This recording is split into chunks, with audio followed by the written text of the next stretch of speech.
You don't necessarily have to make it about money, but you should be making money out of it. I'm seeing a lot of collabs happening where it's kind of like, why are you doing this? I don't care if I'm new, bro. This is the price. This is what it will be. And if we get work, we get work. If we don't get work, it's fine. During COVID, there was no important screen real estate apart from our phones, bro. So why would you not put yourself on their screens, on their phone? Yeah, your streams might be 20 million, bro, but you know, how much of that is real? Let me not even like beat around the bush. A lot of men are paying for vanity metrics. And sometimes whilst paying, you're forgetting that you're paying for this shit. And then you're talking about you want arenas? Come on, bro. Welcome to Scatterbrain. I'm your host, Raghu Alla, and today my guest is Punjabi artist Raf Saperra.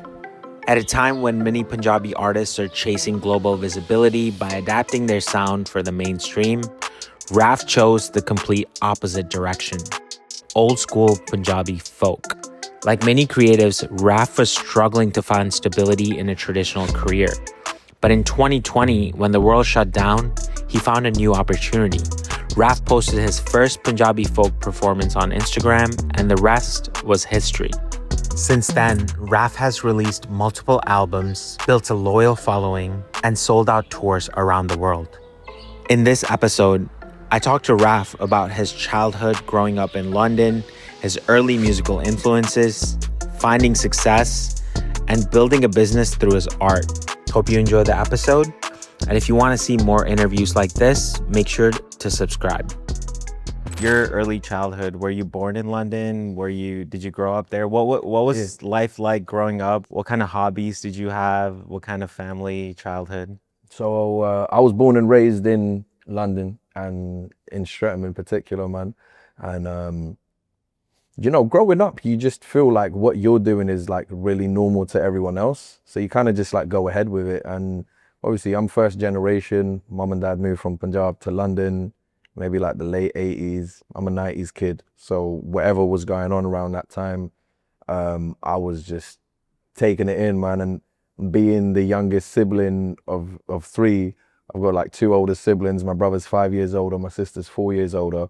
Growing up initially in Streatham, it was I was like probably the only brown kid, like or a Punjabi kid, part of like my group.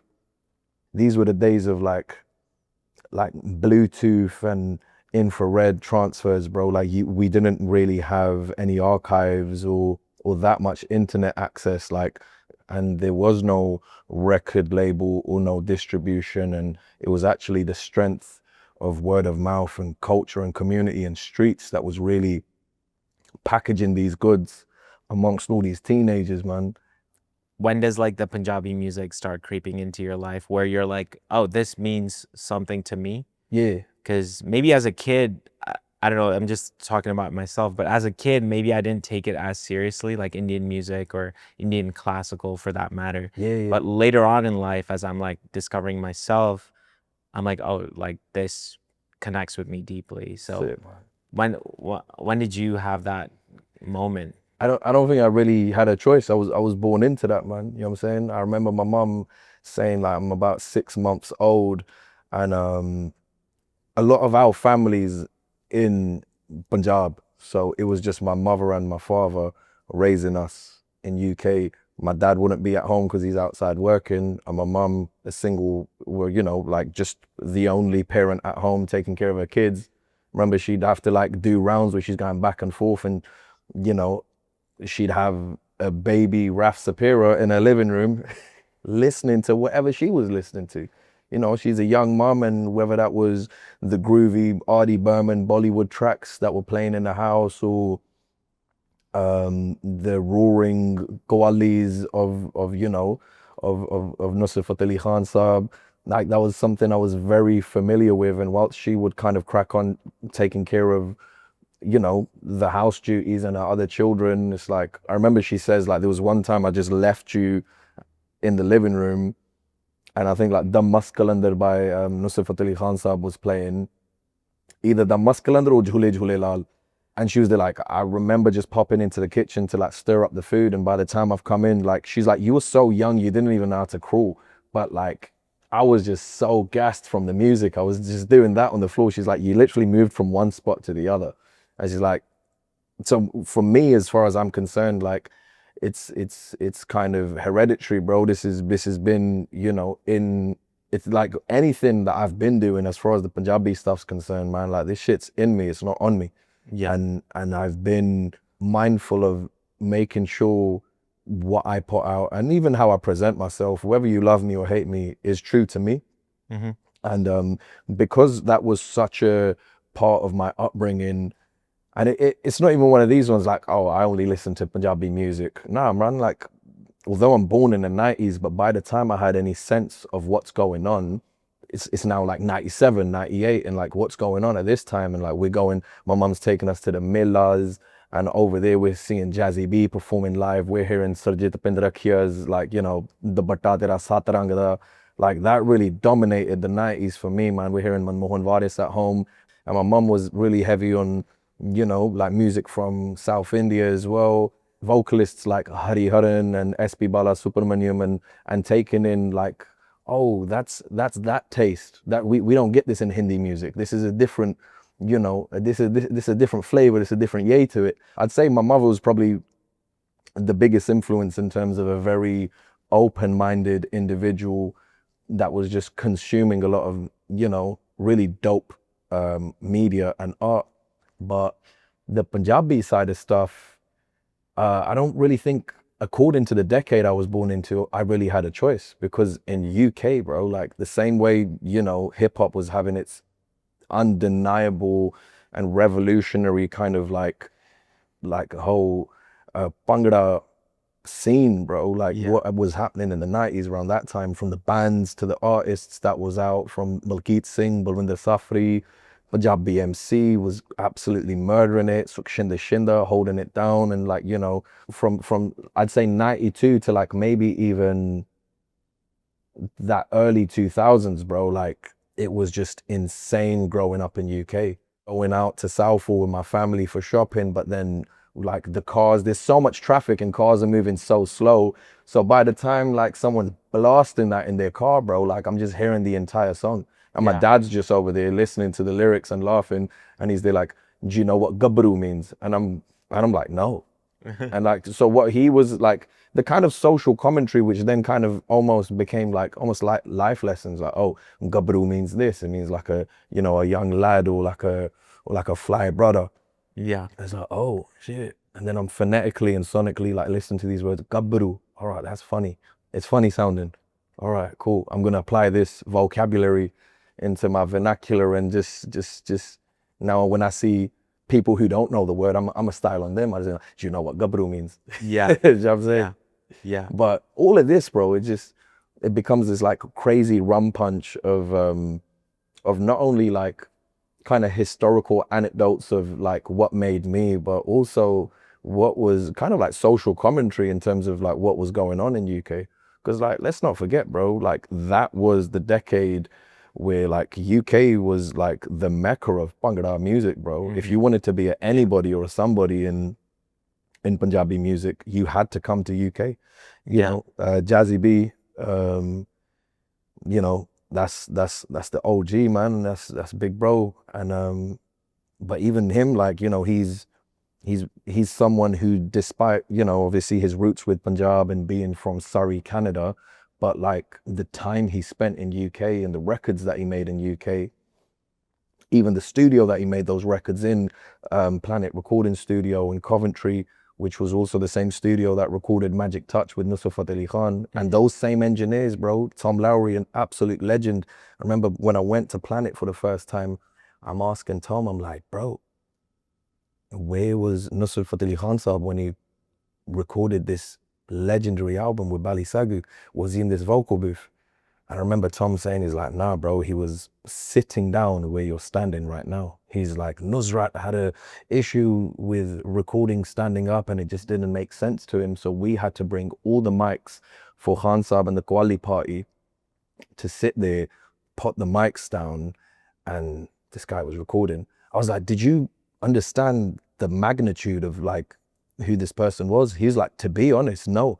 He's like, someone else was supposed to be recording the session, but they couldn't make it, so I covered him. And then now I'm recording Shehenshah Qawwali, Nusrat Fateh Ali Khan. And And I was like, didn't you think? He's like, I knew something was up when, he's like, usually an artist comes in and they'll probably take about maybe 2 to 3 hours to like vocal one final track properly, maybe max 2 songs. He's like, we had an entire album complete within 6 hours. And he only took a 1 hour break. And that was to meet, ex-Prime Minister and, cricket icon Imran Khan. He was in London, or not London, sorry, in Coventry at the time. He's like, Nusrat took an hour break only to see these people because they came from so far. But he's like, I knew something was up when we finished an entire album in 6 hours. And yeah, I say all of this to just be there like, bro, that's the country, that's the land, that's the kind of the registry of like where Raf Saperra is from, man. So when I make Punjabi music, I'm not doing this stuff because I'm trying to bring something back or it feels cool. Like, some people are getting in touch with their brown side now, bro. It's they're like, this is all I've ever known. And yeah, I'm very lucky that people are liking it. I'm very lucky that the cult following that I've built, bro, it has been off of the music that I want to make as opposed to the music I have to make. And yeah, I've always admired auteurs from, Jean-Pierre Melville, Quentin Tarantino, Jean-Luc Godard, and, their style was very rule breaking and it was so distinct to them, you know what I'm saying? And whether those films are successful or not, it doesn't matter. Like their style was so unique, but they made the movies that they wanted to make. And I feel I'm very lucky to be operating at the level that I am right now, bro, making, essentially music that people think, just doesn't work now. Punjabi folk music, forget that. We want to make this, we want to make that. When did you find like your actual vocal abilities, like practicing how to sing? Yeah. When did that start? Bro, I wasn't like some guy that was learning from when I was like 3 or 4 or 5 years old, bro. If anything, I started officially and formally learning when I left high school. So I would have been 16, 17. I started like formally going to an ustad or a guru and, locking in. But that was also a decision and a choice because I know the kind of music I wanted to learn. And at that time, I was, I used to be a dole player. So at all your local weddings in UK, you might have seen me with my homeboy Sims. So he was like my dole ustad and most importantly, my big bro and one of my great friends, even till this day, man. And it was over there where after class, once he'd had taught all the other kids, like everyone would kind of leave. But Sims would have his homies pull up, from my homie Bison, Indy, Ranj, and these guys were just like, they were catching up with Sims, and Sims was kind of like, yo, man, like this is Raph, new kid, it's kind of cool. He can kick it with us. And during those moments, what we'd do is like we'll just chill and like we'd play a dole. And I remember one of the homies, Bison, he was there like, "I someone sing, man." He was playing dole, and no one was singing. And I was like, bro, that'd be so cool if someone was singing. I'm gonna go home and see if there's like, we call these like couplets, they call like bollies or bolliya. So I was like, let me go home and learn a few bolliya. So next time, at least someone can sing, because I don't know how to play the drum and sing at the same time. Well, at the time I didn't. So I remember just, learning a bunch of tracks and then singing it there. And bearing in mind, like, I've not had any like formal training, so I probably sounded shit. So these were like some really good friends. Guys, find yourself some good friends who celebrate you in the way these guys did, because it built my confidence. But I hope they like what they heard. And I sang this bully by Surjit Pindrakhia. And it went, Jad khilwar pina de andar ho gaye dane dane ਤਾਣੇ ਪੇਜ ਜੱਟ ਮੇਲੇ ਆ ਗਿਆ ਤੇ ਉੱਥੇ ਖੂਬ ਜਵਾਨੀਆਂ ਮਾਰੇ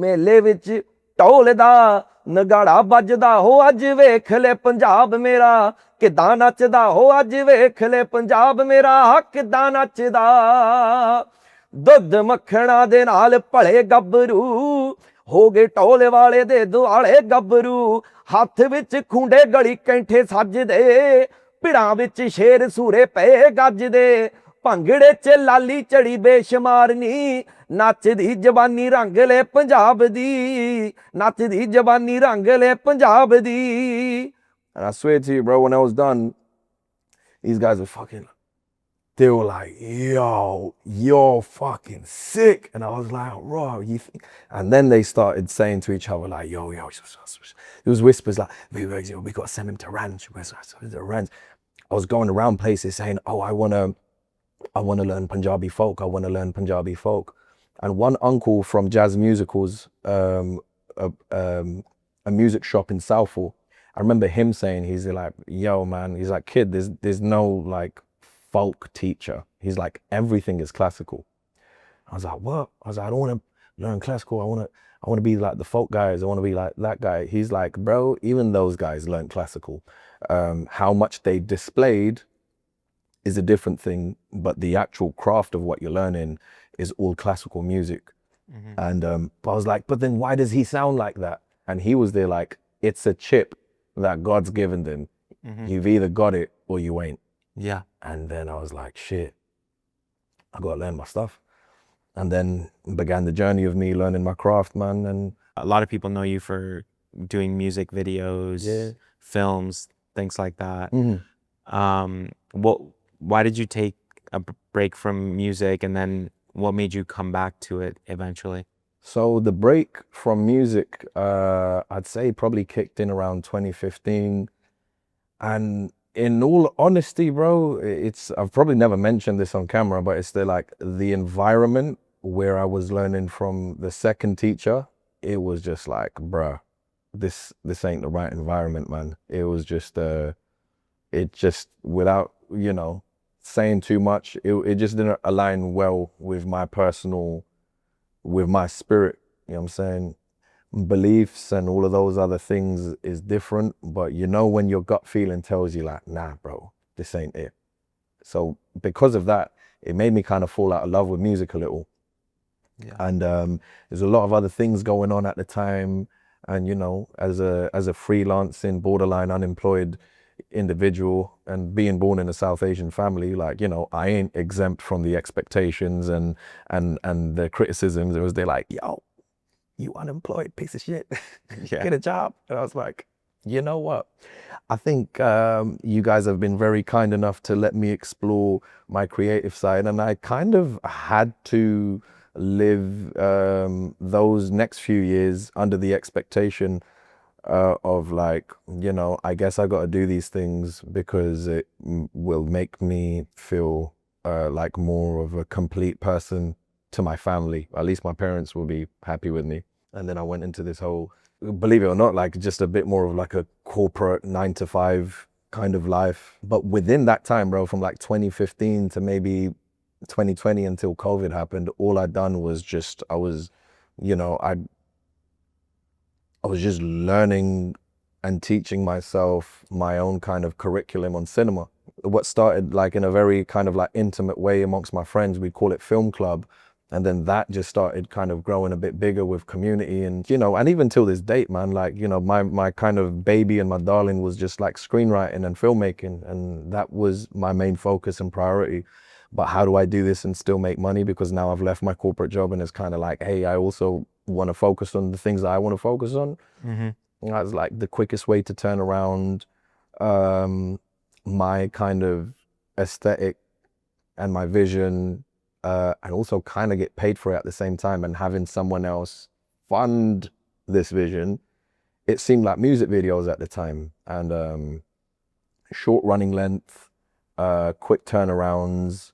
And I was probably one of the stupid creatives that was probably putting most of the budget into the film as opposed to my own pocket. But I think what that kind of done is it definitely made my visual style stand out, bro. And I think Da Vinci said this, where he's art is never completed, it's always abandoned. So I guess those music videos I abandoned were at least at a standard that I felt comfortable enough to putting my name to. I was still involved with music, but now I'm shooting a music video for Rackstar. He gave me my first like official kind of break, you know, and I'm always grateful to him for that, bro. And this is like, I want to say 2019. And then through that, more work started coming in. I worked with H Dummy, I worked with Jazz Dummy, I worked with First Man.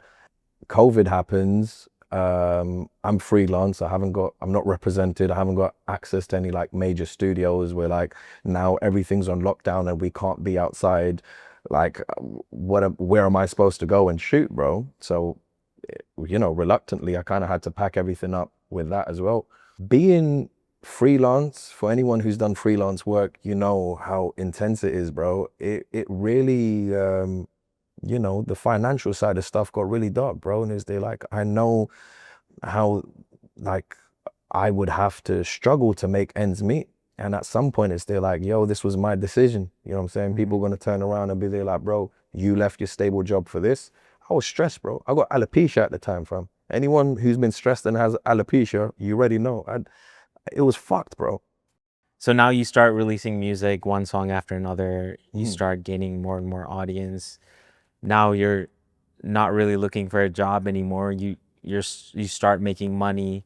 What was that like to like actually have yourself, your voice, your art, and then getting like your first paycheck or getting you like your, you know, getting paid for something and being like, damn, this is. You know what, bro? It's crazy because I remember the same homie Ranj that I mentioned with the studio. One thing he'd love always saying to me, and if he's watching this, he'll know. He always used to say, he's like, bruv, you don't know. He's like, I'm from the industry, yeah? And he's like, it doesn't work like this. I understand this. He's like, you're a new singer. You've got no following. You got no this. He's like, you can't just come out and start charging crazy money. Like, you have to build up and you have to charge like £300 and like build your way up and get the market familiar with you. And I've always kind of treated my stuff almost like it's fine art, but it's also like, you know, it's high fashion, bro. And it's like, nah, bro, this is, I don't know what they call it, like price skimmed marketing when it enters into the market at a high rate. And it's like, nah, man, there was always this self-belief. I knew the kind of brand and presence I was building. And it's like, no, I don't care if I'm new, bro. This is the price. This is what it will be. And if we get work, we get work. If we don't get work, it's fine. But this is the price that, you know, we want to charge. And I think it was something like around, at that time, bro, I don't even think I had a single. I think it was just the covers, but I was there like, if you want me to pull up, do something, I'm charging like 1,000 to like £1,200 GBP, and I wanted cash. Yeah. You kind of started doing music and it worked for you, right? Like you started putting things out publicly on social media and it started working for you. Thanks to the gift of your voice and what you have. But to other people, it takes like a lot more effort to like get discovered, get whatever. So like they're learning so many lessons before they probably eventually blow up, right? But you've kind of had it from the beginning point of when you started putting out music, and without knowing it just kind of took off a little bit. Like 100%, man. I have to acknowledge, bro, there's a lot of able musicians and artists and vocalists, younger, my age, or even older, who have not had the opportunities and maybe the love that I've received. And I have done my fair share of struggling and learning my craft, and still learning for almost a decade plus. But I've also been very, very, very lucky and very blessed to occupy, you know, the space that I do in South Asian music, the cult following and the niche that I've, you know, tapped into, bro. Like whether that's vinyl sales that we do, or physical drops, or even hard sales, like hard ticket sales. You know, the past 2023 and 2024 were, you know, the years I was touring. I took a break this year, bro. You know, those were sold out tours for essentially an artist who's from UK. You know what I'm saying? And it's like those things, that data, it's truth, bro. But the truth is also and that, you know, it's extremely competitive. In despite the luck, I've also been very strategic with, you know, what I did, bro. Like during COVID, there was no important screen real estate apart from our phones, bro. It didn't matter about cinema, it didn't matter about anything, bro. Yeah. TikTok really popped off in UK during COVID. We always used to hear about it. Oh, there's this app in America, and like, you know, we'll never use it. And then COVID kicks in, and like, you know, that shit start booming, bro.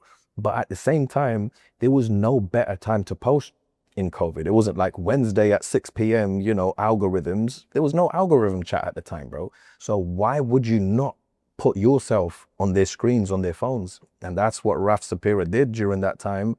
And now it's kind of like, bro, now from social media, bro, I've made a full-blown like career, and not be, and for me, I knew my place, bro. My place wasn't being the social media personality. My point was, I'm using this as a tool to put my art out there. I want to be an artist, in particular, like a vocalist, a musician. You know, I think it's just finding your niche. I think that is something that is really important, because, bro, once you tap into that, trends come and go, bro, but your audience stays. I personally am a massive fan of The Alchemist.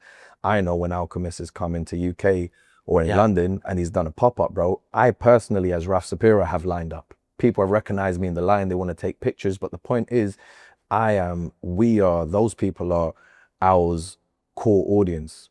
And hell, even if you don't release that shit on Spotify, bro, as long as he's got at least 1,000 or 2,000 of us, bro, like, you know, we're gonna make sure that economy of whatever that may look like, this is our livelihood at the end of the day, bro. Yeah. It's important to have that niche, because it's like, okay, once we're tapping into algorithm music and making TikTok music, then what happens when TikTok's down, bro? Yeah. You know, and I've been seeing this shit, and I don't want to sound spicy saying this, but I gotta say it, bro, like a lot of artists, you know, a lot of people are so comfortable doing this on-screen stuff that we're forgetting that, bro, as a vocalist, as an artist, like our stage, our final edit, our final cut is on a live stage, bro. Yeah. And a lot of men are pulling up to stage with no stage presence. People don't know how to conduct or compose themselves. People are not knowing how to sing live.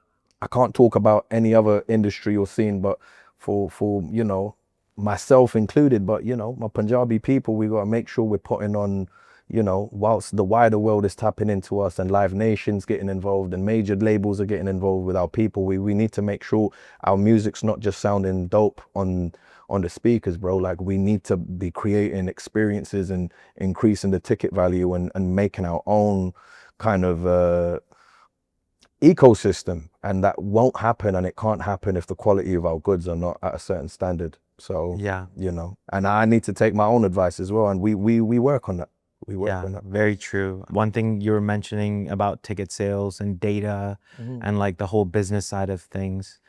Are like, did you have to teach yourself everything from a business standpoint? Because you do so many things, like you're touring, you just released limited edition like vinyls.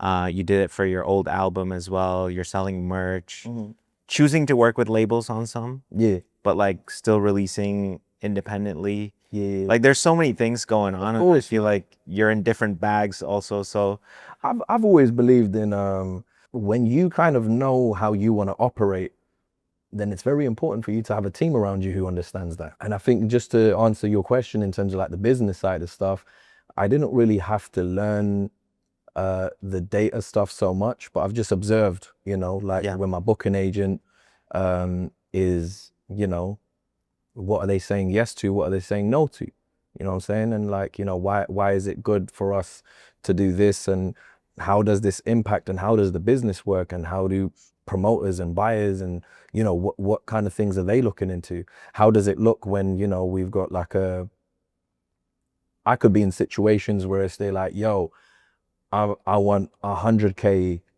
for this show. And the promoter with their poster with so many sponsors on it says, okay, we'll give you the 100K, and then that's it. But it's like, then where's the rest, bro? Where's the data? How are you filling up this hall? And I've been seeing that happening with a lot of big artists as well, bro, where y'all want to go to like arena shows or like really big venues and you don't sell them out. It's embarrassing, bro. You know what I'm saying? And it's like, I might not be someone with the highest vanity metrics or the most followers and the most streams, but like we're selling out the venues that we're hitting up. And it's important to have that knowledge of business and knowing, bro, that it's okay to walk before you run. Yeah. I haven't performed at an arena. As a performer, I know, and I shut that shit down in Breaking Borders. For anyone who was over there, they saw that shit. We was there shoulder to shoulder and toe to toe with some of the biggest names in the industry, bro. And ain't no one being able to tell me that my set went one of the hardest. And that's not me being big-headed, bro, but that's just sometimes as artists, we start getting into this like humble space of like, let me lie. No, bro, if your shit's fly, say it's fly. Yeah. And that's what I'm talking about, bro. Like, but despite all of that and despite that self-belief, nah, bro, we're gonna build up to the arenas. You know what I'm saying? We're gonna occupy. Let me, you know, I'm not too big to be going on this platform and dropping a freestyle. I'm not too big to be pulling up to this. You know, we done the Hayward Theater in DC last year, bro. What an iconic venue. You know what I'm saying? But am I gonna say no to that because it's not a 10,000 capacity venue? Fuck no. But these things are really important to kind of play in terms of the business side of stuff, bro, because you trust me, bro, like when you go out there, when like be thankful, bro, of the space and the weight class you're in. If I go out to fight with a heavyweight, you know, bro, it's gonna be illegal. I feel like the You know what I'm saying? impression now is like, okay, I'm an artist. I put out an album or two. I'm getting hundreds of millions of streams or whatever the numbers may be. Yeah. I need to, my first show needs to be an arena show. Bro, Hanuman Kind is sitting on one of the biggest fucking records that we've seen in a hot minute. And I know when bro pulled up to London, he weren't in no 20 million capacity place, bro. And it's still like, bro, you've got a, you know what I'm saying, or whatever his team and his strategy is, I respect it. Because it's still like, that's how also we move, bro. But when you come in this thing, like, yeah, your streams might be 20 million, bro, but you know, how much of that is real? Let me not even like beat around the bush. A lot of men are paying for vanity metrics. And sometimes whilst paying, you're forgetting that you're paying for this shit. So yeah, you might be looking at your video and it's got 20 million views, bro. But when you actually come to hard ticket sales, you're not even moving a 5,000 capacity fucking hall. Yeah. And then you're talking about you want arenas? Come on, bro. I think people just got to understand themselves. And I think then the business just understands them. Someone like a Tyler, the creator, bro, that's someone who understands who he is, what his brand values are. Yeah. And whether it's collaborations outside of music, bro, it's an entire world. And when we think of Tyler, we thinking of, you know, Billboard top 50 kind of tracks or #1 hits and this, that, and the other. Yeah. And it's like, you know, but it's besides the point. Like I know as a Raf Saperra, I've personally pulled up to Camp Flognall. You know what I'm saying? And it's still like, nobody can take that from his world building or his business. And it's just still like, bro, know who you want to be. Because a lot of people want to be #1, but they don't know why they want to be #1. Yeah. It's maybe the vision, you know, like not everyone has like a roadmap to where they want to get to. And you just want to make like a huge splash. And I noticed this with a lot of artists where it's like, oh, I'm not going to go do that interview, or like, I'm not going to go do this because I'm exposing myself too much. Yeah. But then reality is like, you don't really have an audience that's going to come pay to buy your tickets and come do all these things, buy your products, whatever else it is. So, I mean, like, yeah, if there's like personal stuff, we ain't, you know, we're working individuals, bro. We ain't putting our life story out there, but at the same time, you gotta be real with yourself. And it's there like, yo, like, that reality is gonna, you know, lead you into the rooms and most importantly, like the opportunities that you run into, bro. And I think whilst being yourself, you'll probably, you know, unless you're a piece of shit, and it's probably better off covering that up and just, you know, doing the big splash than carry on doing that. But otherwise, just like be yourself, man, and you'll figure out what you like. And I know the sonic world and soundscape my music lives in. I know the visual space it currently lives in and where I want to kind of take it to. And it's a blessing that I can still sit here saying, you know, like I really want to, and I really want to, you know, it's a blessing that there's so much that I still want to do that I haven't done. And you know, I just pray that whilst I continue doing this journey, bro, my intentions and my morals stay correct, and you know, I don't upset people whilst doing it. When you look at like the business pie chart of how you make money as an artist, and you don't have to mention exact numbers, but just like, okay, is music streaming where you make money from? Yeah. Is it label deals, or Mm. is it selling out shows, doing live shows? Like, how would you break down like this is kind of how we monetize the art in a Everything, bro. productive way? Everything. Like, my point is, what are you into? Yeah. If you're into that thing, you don't necessarily have to make it about money, but you should be making money out of it. Obviously, naturally, as an artist, streams, you know, deals we're cutting out, merch sales, undeniable. Like, you're going to be making money off of that, and there's a profit margin according to whatever that may be. But it's also like, I want to build on that. Like, how do I build on that? Like, going into 2026, I want to focus on collabs. You know, this is a designer I really fuck with, and it's they're like, hey man, let's do a capsule collection, limited pieces. Now that kind of broadens that world a little more, bro. Is the intention of me doing this solely for money? No, but at the same time, because my intentions and this person's, you know, like our creative frequencies fucking with each other. Now, if this makes money, that's a bonus. Yeah. But I think being mindful about who you work with and collaborate with is very important, bro. Because I feel that's where sometimes I'm looking at someone and it's still like, this isn't making sense to me.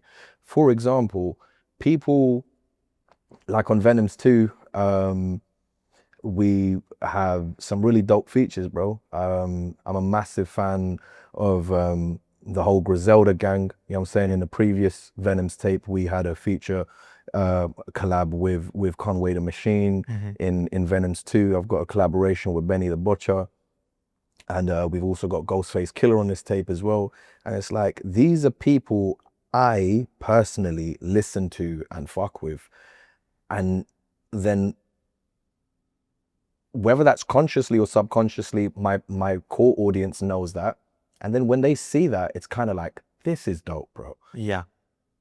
I'm seeing a lot of collabs happening where it's kind of like, why are you doing this? Like, I think it's a blessing. This is kind of why my shit makes sense to me, bro, because I actually work with the rappers that I personally like and I fuck with and I listen to.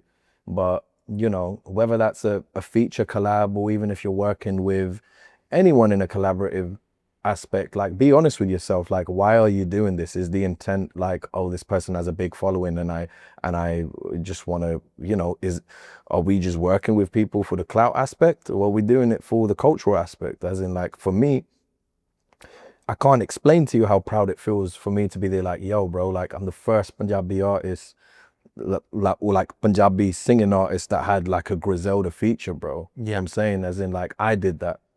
And I don't mean that in some like look at me kind of way, but it's also like, bro, that for me is culture, that I was able to present them a production and a sound. And someone like Griselda, bro, they have a very kind of and another thing about the niche that they've tapped into, but they have a very particular kind of soundscape and sonic space that they occupy. And it's a proud moment for me when my music producer and my homeboy Taj Olok produces something with them in mind, whilst not losing the Punjabi identity, and they then hear it, and then they're like, yo, because I tell you, bro, when Jazz Cafe Festival happened this year, and I was literally, Benny the Butcher was headlining, and I was on stage literally before him, and as my set's going on, I've got all my songs playing, and it was also the first time I think officially like West Side Gun performed in UK, and I'm a massive fan of West Side. But bro, my set's playing, it's the final track, it's Rolling Thunder with Conway the Machine, and as I'm performing, bro, I just see the whole of like the Griselda lots, bro, like they're just on the side stage, and I'm seeing this shit with my own eyes, bro. Like, my music's playing, I'm seeing West bumping his head, I'm seeing Benny, and like, it's also kind of going in my head like, yo, these guys are physically not only like hearing but watching me present this and perform this. And bro, let me tell you this much. That crowd at Jazz Cafe Festival, we did have South Asians in the crowd, but bro, that was predominantly a non-brown crowd. And they were all fucking with the set. Yeah. For me, that was like, bro, I think I was probably the only non-English, language performing artist at the entire festival. And to be placed, and I've got to give Jazz Cafe a massive shout for how they curated that, because that's a massive risk. But bro, the audience fucked with it. I'm now getting to see artists that I'm heavily inspired by also fucking with it. And then shortly after that, bro, I think the next day, Benny and I went to studio. We're showing Benny a bunch of beats. Or about 30 minutes went by, Benny's just chilling and he's listening to a bunch of beats, bro. That one's good. Cool, keep that over there. That one's good. Let's shortlist that as well. And then the beat that you're gonna hear Benny on Venom's 2, bro. When he heard that, he just leaned forward and he's there like, don't you lot dare play any other beat after this. And the craziest thing is that beat was made for Venom's 1 in like 2023. Wow. Yeah. That only, and me and Taj would look at each other like, bro, this is such a dope beat, but like, what do we do with it? Well, it sounds dope, keep it in the archives. He played that off chance. And you know what, Taj, that night, he was at home sleeping, bro. And we done a last minute studio session. We called him, was like, bro, I ain't got a laptop, I'm out. My car's been like locked up in some garage. I'm having to jump in my boy Ricky's car. Like the entire day made no sense. But he was like, bro, just come to my house and take the laptop. Like, I'm sleeping. He was like, bro, you just have to come because going to yours is going to be long. And this is what I'm talking about. Luck, but also just the divine moment, bro. Like the guy who was sleeping at home had to wake up to come to studio for his 2-year-old beat getting selected. But the point I say is like, that beat was made with the right intention, and it was made in mind with a West Side, a Benny, a Conway the Machine. And for that to get selected, bro, that is bigger than any financial compensation anyone can give us. That as artists kind of feels like, bro, the thing that we think we're doing, we're actually doing it. And and these are the moments and these are the people that kind of resonate and confirm those things. And whether that goes out to be a #1 hit record or not, bro, it doesn't matter because it was made with truth, bro. And that's one thing no one can take away from what we do, and that is the truth. And I pray, my only prayer is that I continue doing what I do with truth, bro. Yeah.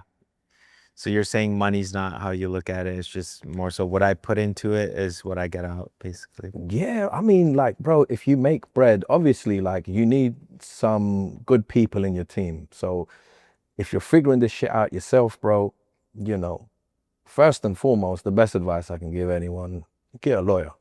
Yeah. So get a lawyer, find some good management, and depending on like where you're at, bro, like the team kind of starts building up itself, man. And then like, if you reach a point where you're like getting some, some solid shows and shit, bro, look into getting a booking agent. If your record sales are at an all-time high and it makes sense for you to get a publishing deal, go get a publishing deal. With me, I've always kind of kept it in-house. I like the presence. My point is like, why would I go to that label or that label or that label? I kind of compare this to like, I'm a massive cinema head and I love Hindi films as well. And I've been a massive fan of Imran Hashmi, not for the wrong reasons. I feel like Imran Hashmi was someone who on surface I've been a massive fan of exploitation cinema from the 70s. And what I feel Imran Hashmi did in the 2000s by kissing on screen was kind of like exploitation cinema. We're gonna do this like really raunchy sex scene in this conservative Bollywood Hindi film industry, and it's gonna make people go, oh, and like, oh my God, that's that guy, serial kisser. But bro, if you just looked past the kissing scenes and hung around for these films like Murder, Aksar, Zeher, and just that era of Imran Hashmi films, like they were some cool fucking thrillers, bro, that he was doing. And the writing style, and maybe they were not the biggest budget films, but at the same time, they're like, this man's made his own niche. And not only has he made his own niche, he's made his own universe. And within that universe, within someone I'm a massive fan of, like a Shah Rukh Khan, or even like the Salman Khans or the Amir Khans, and they're like, whilst they exist, Imran Hashmi is still the king of that world, bro. And that world was presented by the Bhatt camp. Mm-hmm. So Mahesh and Mukesh Bhatt obviously have been known for, you know, making some solid, like, original concept films, bro. And they were a bit left, and they might have been a bit seedy, and they might not have had the biggest budget, but there was raw talent over there. And my kind of thing is, if you can occupy a space like that, bro, Yeah. and kind of be the leading man, woman, wherever you want to identify as, bro, if you just kind of make your own bubble, I think there's way more strength in that. I don't even know how we got to this point, but you know, shouts to Imran Hashmi. Yeah. No, that makes sense. I think it kind of describes like your whole aura and like what you stand for, which is like, listen, this is the music I'm gonna make, and I'm gonna make it because I love it. Yeah. And I'm not gonna stray away from that because of what the mainstream people are thinking, or I could go this much more True. viral or whatever, because you feel like there's more strength in just being authentically yourself. And all the stories you described too were just by chance, all these things. Bro, 100%. I'm figuring this shit out as I'm going along. But to kind of mention, the reason I bring the Imran Hashmi thing was like, he was the blue-eyed boy for the Bhatt camp. Yeah. And there's no harm in kind of having, you know, just admitting that I want to be the blue-eyed boy for Fatboy Records. You know what I'm saying? Yeah. And that's my independent label. And it's still like, you know, when we, you know, like everything we've done till date, bro, you know, it's, you know, I speak in third person, bro, but it's still like, you know, they've really taken care of Raf Saperra. And my point is, like, build that world around you, like, know what your kind of, you know, what your limitations are, how you want to be presented. You know what I'm saying? Like, I like my music, live it. That doesn't necessarily mean I don't talk to other artists or collaborate with them, of course, but at the same time, I've been very mindful of who I collaborate with.